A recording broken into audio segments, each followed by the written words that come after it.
Çfarë ndodh me trupin e njeriut në qoftë se fle 30 ditë në tokë? Tani po ja u tregoj. Kush prej jush ka provuar që të fle kështu, pra, të fle në tokë? Pa asgjë. E keni provuar ndonjëherë? Unë me qindra herë. Bile kur isha i ri, po thuaj se gjithë pjesën e adoleshencës e kam kaluar kështu, duke fjetur kështu. Jo vetëm ditën, por edhe natën. Po ngrihem se do t'ju tregoj.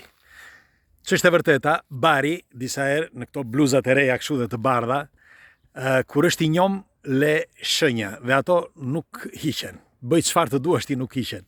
Me asnjë lloj produkti. Kështu që shpresoj që ti me shoqe mos më thotë që ta hedh prap poshtë edhe këtë bluzë, sepse kush e di sa bluza ka hedhur poshtë. Jo vetëm nga ky rast, por unë edhe me pantallona, me atlete të reja, nuk e kam problem kështu, shkoj në për toka, ndonjëherë edhe ngjitem edhe në për pemë. Megjithatë, tani po ju tregoj se çfarë i ndodh trupit ton në qoftë se flem për 30 ditë pra në shesh, në tokë. Ja, kështu siç është këtu për shembull. Në qoftë se ne shtrihemi këtu, pa asgjë, pa zakonisht, unë kur shtrihesha vendosja gjethe ose këto degët e pembe. Dhe e dini pse? Vetëm që për të krijuar pak suspension, sepse suspensioni që krijon nga mes tokës dhe shpatullave në mes varet nga disa në formën e trupit që kanë nga mbrapa, pra varet nga forma e trupit. Sepse ka disa që nuk e kanë problem fare. Megjithatë, në fund do t'ju tregoj edhe një histori të vërtetë të një familjarit tim. Por fillimisht do t'ju them këtë. Pra, çfarë i ndodh trupit ton në qoftë se fle 30 ditë në shesh. Atëre, ditën e parë për të gjithë ata që nuk kanë provuar, do t'ju them që shiko, 2% e njerëzve në botë nuk mundet që të flenë në shesh. Është e pamundur. Do t'ju them se përse. Sepse varet nga shumë faktor. Faktori i parë që nga janë të rinjt zakonisht, ose dhe nuk janë njerëz të rinj, me fjalë fëmijë ose dhe gra ose dhe burra, por pak rëndësi ka sepse varet nga trupi i njeriut. Ka disa lidhje që trupi i njeriut ka me tokën, që disa i kanë të shkëputura totalisht dhe sa po shtrihen në tokë kanë marrëmendsh ose të vjella. Më ndodh në familje dhe po ja u them. Tani, le ta fillojmë nga këtu.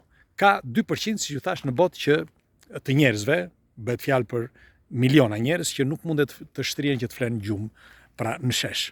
Dhe kjo është absolute. Ata që nuk kanë provuar asnjëherë, do t'ju them tani se çfarë ndodh. Pikë së pari, kur shtriheni, sa po shtriheni, ditën e parë ose ditën e dytë, nuk mund të shtriheni dot të flini më shumë se gjysmore ose një orë. Dhe pasi të ngriheni pas gjysmore, do t'ju dhëmin eshtrat, kryesisht mesi, por edhe krahët ose koka, sepse zakonisht ose do vësh dorën këtu që të rish në këtë pozicion, ose do rish në këtë pozicion. Pra, ka dy pozicione, majtas ose djathtas, me dorë. Ndryshe të rish drejt, varet nga shpatullat. Nëse ti ke shpatullat të gjëra, ke probleme. Nëse ke shpatullat me muskuj, të krijojnë atë vakumin pas, njëkohësisht edhe vithjet, ajo që u thash më përpara. Pra, varet edhe nga trupi. Por, pas 4-5 ditëve, nuk është pothuajse është e pamundur që ti të shtrihesh, sepse nëse do ta provoni çdo ditë po flasë, pas 3-4 ditëve do keni dhimbje të forta mesi, mundet që dikush të ketë edhe marrëmendsh, por kryesisht lodhje. Lodhje sikur truri të mos ta doj ta bëj atë, sepse për trurin është e tmerrshme që ti të shtrihesh të flesh në tokë pa asgjë. Dhe tjetra, ato lidhjet që ka, sinapset që ka të lidhjeve, me fjalë energjia e tokës, sepse toka ka energji. Nga momenti që ka filluar të punoj me trupin tënd, sepse ne jemi shkëputur prej kohësh, kur futet energjia në trupin tënd, është sikur është diçka e re dhe trupi nuk e pranon. Njëkohësisht ajo futet dhe kërkon që të sistemojë gjërat, por trupi nuk e do dhe truri që jep sinjale nuk dëshiron. Por në ditën e 7, pra pas ditës së 7 duke filluar nga dita e 8, pas një jave, trupi ndalet. Ndalet truri që t'jap sinjale, ndalet për të luftuar që të luftoj me atë që ti kërkon të bësh. Pra me energjin, njëkohësisht edhe me atë fjetjen tënde sistematike, pra në atë pozicion. Pra horizontal në tokë pa një dyshek. Pra truri ndalon së luftuari. Dhe ka një ditë, maksimumi 2 ditë kohë që të riprogramohet ose të rikontrolloj çdo gjë. Pse? Sepse nga i moment ka ardhur energjia tjetër që është nga toka, që i vijnë ato dhe i krijon impulse të reja. Dhe këto impulse të reja duhet të kenë një kooperim mes tyre, me ato të trurit, dhe fillojnë dhe luftojnë mes tyre dhe i duhet të paktën 1 apo 2 ditë, ndonjëherë edhe 3 ditë. Dhe nga ky moment ti vazhdon që të flesh aty, por në ditën e 14 ndodh diçka magjike. Truri fillon dhe kërkon që ti të flesh ashtu.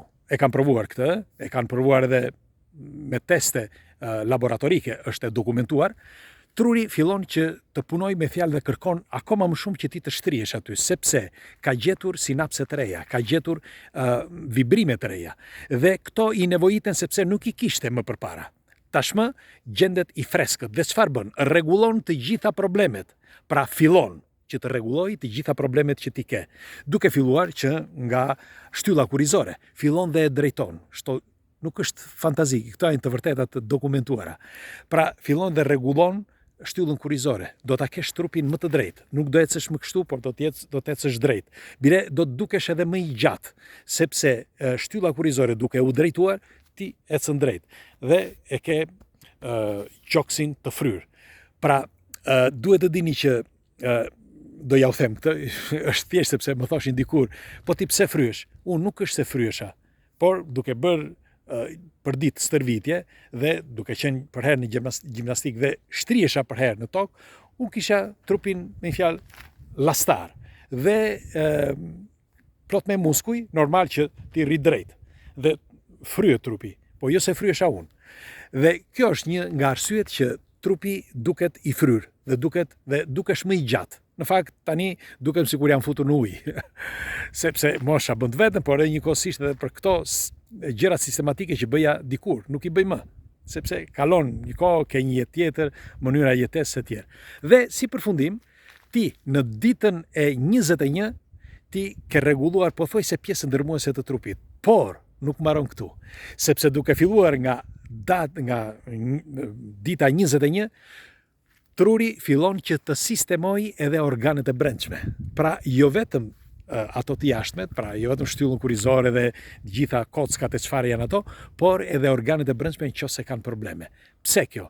Sepse nga ai moment ka arritur të marri energjinë e dur për ta mbushur gjithë trupin dhe t'i japi atë çka i duhet. Atë që deri dje nuk e kishte, sepse ne jemi shkëputur nga natyra. Ne kemi lindur për të qenë në kontakt me natyrën dhe të ecim zbathur dhe të komunikojmë me erën, me botën, atje jashtë pa komunikimin me njerëzit. E di që dikush nga ju do filloj qeshi, por kjo është e vërteta, është shkencore, nuk është se shpika unë.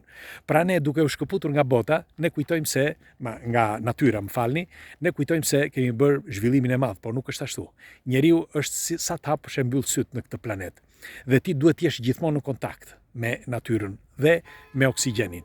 Dhe në fund të 30 ditëve, ti ke rregulluar pothuajse 70% të sistemit tënd biologjik, sepse sistemi yt biologjik është një hardware ose një hard disk që ka të gjitha informacionet brenda. Në qoftë se ti nuk u jep informacionet e duhura për ta riagjornuar sistemin tënd biologjik, atëre nga do ta marri? Nëse ti nuk i merr nga toka, nga do t'i marri këto informacione? Pra sistemi yt biologjik i ka të domosdoshme këto informacione dhe në fund fare, kur i ka marrë të gjitha informacionet, e rregullon totalisht trupin. Pra 30 ditë, nëse flini në shesh, është mjaft e domosdoshme për gjithë sistemin tuaj imunitar dhe gjithë trupin.